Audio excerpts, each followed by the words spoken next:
picture of you cheering Karen and CTU to tweet out, everybody. All right, so cheer loud.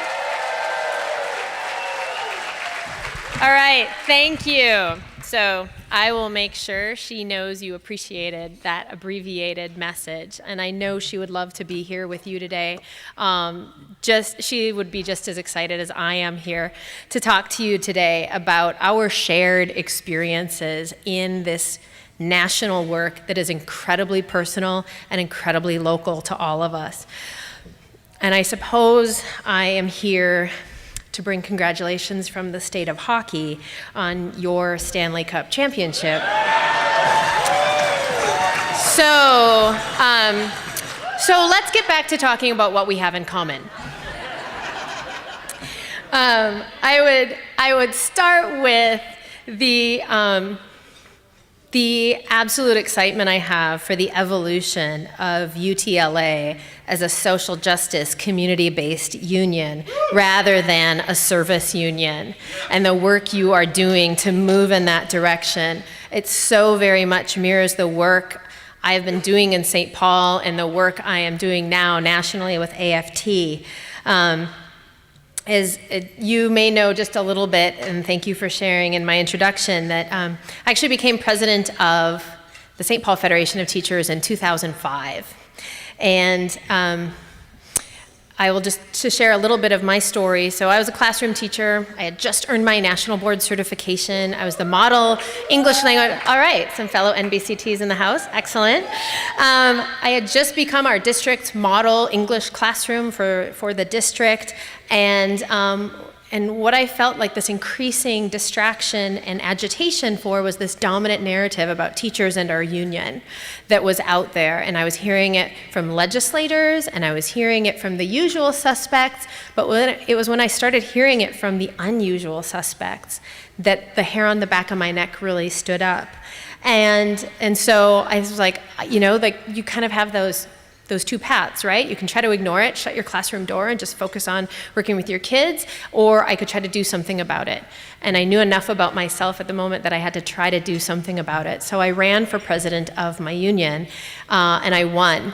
And I was naive enough in 2005 to think that, just electing a national board certified teacher to president of your union will help fix things, right? Like, they'll start treating us a little differently, and they'll realize that we actually care about teaching quality, and we care about the learning conditions of our students, and that ended really quickly. And I very, very quickly realized that it was going to take more than just an election to really change the trajectory of the power that the St. Paul Federation of Teachers had in framing those teaching and learning conditions for kids in a way that we knew was actually going to meet their needs. And I see UTLA working to expand that same power. It's a little bit like the analogy we use at the St. Paul Federation of Teachers, the difference between seeing your union as a pop machine, or for those of you not from the Midwest, a soda machine, versus a gym membership. And so, like if you have a pop machine and you walk by the hallway, if you never need it, you never use it, right? It's always there, like, I've always had my union there and I've never needed you. Like, that's the last thing a union president wants to hear, right? But then, like, that day you need that, Diet Coke to keep you going or whatever, the day you need that pop or that soda, you go there and darn it, you want it immediately. You want to put your money in, you want to get it out, and then you want to walk away. That's not the union we wanted in St. Paul, and I know that's not the union you want in LA. So we started looking at it more like a gym membership. Sure, some of us have had gym memberships where we've paid our money every month and we've never gone. But we know that real progress gets made. We are healthier, we are stronger when we are actually there, when we show up and we do the work, when we are side by side, whether it's on one of those god-awful stationary bikes or whether it's in a Pilates class or whatever. We know that we make progress when we are side by side, working together, making use of it, and we get stronger. And I am so excited. I see UTLA getting stronger. I see this room right here. You are getting stronger together. And now, a lot of you already know, and I will tell you, one of the big lessons from St. Paul is that this does not happen overnight. So like my quick infomercial for tomorrow morning, when you're in the lessons from St. Paul, we will stress to you that it does not happen overnight. This transformation of your union, the individual transformation of your leadership isn't going to happen overnight, but you're going to see your progress as you work on this together. I want you to think of the progress UTLA is making and that you will continue to make as some sort of continuum, or better yet, a trajectory. You know that as you, as a union, are on that trajectory, it will be held up. That trajectory of UTLA will be held up, and you will keep gaining momentum from where your individual and teamwork efforts are taking you. Through your individual and this site-based team effort that you're building on, your leadership as individuals, as teams, as buildings is critical to your momentum as a union as a whole.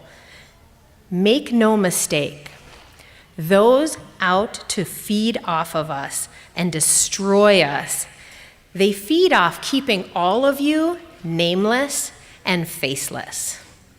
They feed off of singling out Alex, just like they tried to feed off of singling out me in St. Paul, or you may occasionally see them try to feed off of singling out Randy Weingarten at AFT nationally. They seek to separate educators from our leaders. However, by sharing that leadership, by making sure we are all named and that they know our faces, we begin the fight back. We begin the effort to reclaim our place as a social justice, community-based union where many, many of us first began decades ago.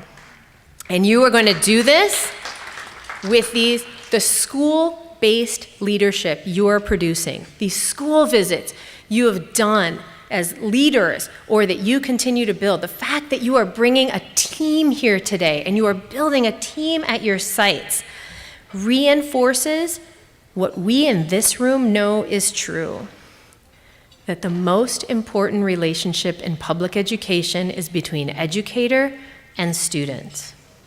The most important relationship in public education is not between a lobbyist and a senator. It's not between a grant writer and a competitive grant, right? The most important relationship in public education is between educator and student. So of course we start there to build our power, because that's where our power is in the first place, and that's why we went into this work in the first place. So those same groups trying to destroy us also seek to divide us from our natural allies, students and their families. This leadership conference is the next smart step in reclaiming the importance of the relationship between educator and student, reclaiming that site-based power, breaking down the isolation you may feel as a union leader in your building, sharing your ideas from organizing in your core trainings, and preparing you to build more site-based power alongside students and their families. And again, can I just say how excited I am that is happening? I cannot wait to see the progress you make after this weekend when you return to your buildings with all that you have heard, all of your lessons learned. Once you start building that leadership at the site level, you will see it manifest itself, just like we did in St. Paul. You'll see members who want to lead your social media effort or be your communicators. You're going to find parents who want to organize other families. You're going to find students who want to get involved. Sometimes I think the phrase that many hands make light work is just another way of saying solidarity, because that is what you are going to find when you take your lessons from this weekend and start practicing them, or to continue practicing them in your building. I know you are making parents and families your partners in this work, and it's not just smart. It is the right thing to do. Families are our natural allies, because no one cares about students more than their families and their teachers. No one cares about students more than their families and their teachers. So of course we are natural allies. And our work with our families doesn't always have to look the same. In St. Paul, we've launched a parent-teacher home visit project that has been incredibly successful, and it's really a wonderful way of connecting with families. However, we also, as part of our last contract campaign, launched a study group process with families and community members. We did listening sessions with parents and students. We held open negotiations where we let anyone come in and watch us negotiate with the district. And we had families come, we had students come, we had community members come. We invited community leaders to our executive board meetings to hear how they were working in community to improve conditions for our students and their families. Some of our buildings invited families in for discussions on such things as school climate or discipline. Some invited them in to have breakfast with their children and use that as a time to talk about the teaching and learning conditions our students deserve. So what's going to happen from here is you may end up with a whole bunch of different ways of engaging families. They're all going to be effective, and they're all going to start playing off of each other. You're going to get this great idea from this corner of the city, and you're going to share it over here, and then this corner of the city is going to help someone else in the central part of the city share out another idea. And that work you do with families, UTLA, will make you stronger. It will make your community stronger. It will make all of Los Angeles stronger. One thing we learned in St. Paul, and I talked to Gwen about this from Portland too, is that we turned on a community voice that reaches beyond traditional education issues now. When you are a social justice, community-based union, what is to stop you from going from the schools LA students deserve to the communities LA students deserve, to the housing LA students deserve, to the living wages LA students and their families deserve, to the health care LA students deserve? Nothing will stop you. Health care, access to affordable, high-quality care, living wages, housing. When teachers see our students suffer from insufferable conditions, these things do not keep us from teaching. And those out to destroy us want to think they keep us from teaching. Oh no, these things keep us up at night. And what they need to understand is we will not rest until we have made a difference, not just in the teaching and learning conditions from our students, but we will not rest until we've made a difference in the lives of our children and our families, because then we will have known we've made a difference in our communities. And that's what we stand for. When we are a social justice, community-based union, we know that we stand for the whole child, the whole community. We are going to keep at it. This is the sort of movement that does that. One of the first things I did in St. Paul was I expanded our healthcare organizing beyond our bargaining table. It is absolutely the right thing to do to negotiate for access to affordable, high-quality care for your members. Absolutely. But one of the first things we realized as a union in St. Paul was that our working conditions, and those of you who are school nurses in the room know this better than any of us, our working conditions actually don't improve a great deal if our students and their families don't have access to the same high-quality, affordable care that we have access to. So one of the very first things we did is we passed a resolution that said, of course, we are going to stay the course on bargaining for high-quality, affordable care. But we're not going to stop there. We are just as committed to the broader labor community being able to bargain, like our brothers and sisters in the hotel restaurant working industry, like our brothers and sisters in the public service industry, like our brothers and sisters in the construction industry. And we are as equally committed to universal health care so that our students and families have access to the same quality care we have. So one of the first things we did in St. Paul is we supported a bill in Minnesota called the Cover-All Kids Bill, which essentially was going to try to provide some form of basic universal health care for children in the state of Minnesota. And working on that coalition, the relationships we developed led us then to work side by side on other issues that meant a lot to our students and their families, such as our second chance work for felons, marriage equality, voting rights access, raising the minimum wage. All of this work opened doors to others then asking us about teaching and learning conditions. They came to us then as the people they wanted to hear about education from. They knew we were in it for the whole child because we were in it with them.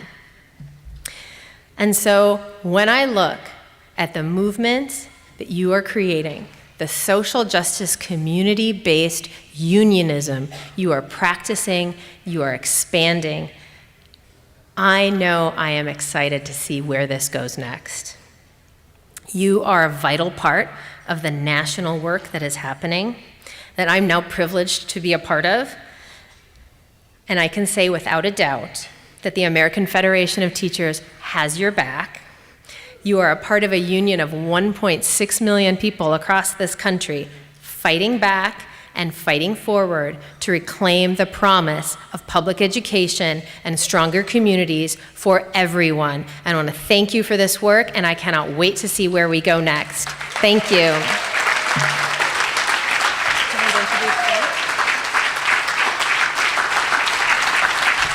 Thank you, everybody. Woo-hoo.